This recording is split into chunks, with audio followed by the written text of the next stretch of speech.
કાશ્મીરના પહેલગામમાં થયેલા આતંકી હુમલાના પગલે સમગ્ર ભારતમાં રોષ ફેલાયો છે।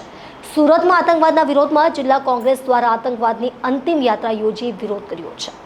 જમ્મુ અને કાશ્મીરના પહેલગામમાં મંગળવારે થયેલા આતંકવાદી હુમલામાં 2 વિદેશી પ્રવાસીઓ સહિત 26થી વધુના મોત થયા છે, જેને પગલે સમગ્ર દેશના લોકોમાં ભારે ગુસ્સો જોવા મળી રહ્યો છે। ઠેર ઠેર શહીદોને શ્રદ્ધાંજલિ આપી આતંકવાદીઓનો ખાત્મો કરવા સરકારને દેશવાસીઓ કહી રહ્યા છે।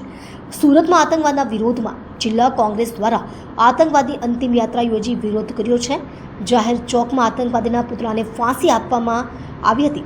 ભાજપની સાથે હવે કોંગ્રેસ પણ પાકિસ્તાન સામે લડાઈ લડવા સમર્થનમાં આવ્યું છે।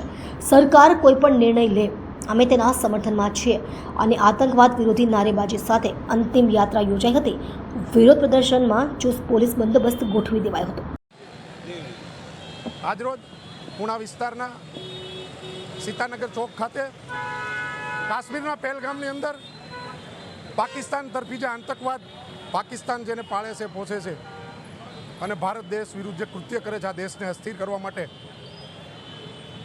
ભૂતકાળમાં પણ આ દેશ ક્યારે અસ્થિર નહોતો થયો, વિખાયો નહોતો। આજે પણ આખો દેશ એક છે, જ્ઞાતિ જાતિ ધર્મ ભૂલીના સમય એવો છે કે આપણે બધી પક્ષાપક્ષીથી ઉપર ઉઠી અને સર્વદલીય બેઠકમાં પણ અમારે ખડગેજીને રાહુલજીએ કીધું છે કે અમે તમારી સાથે છે, આનો જવાબ આપો।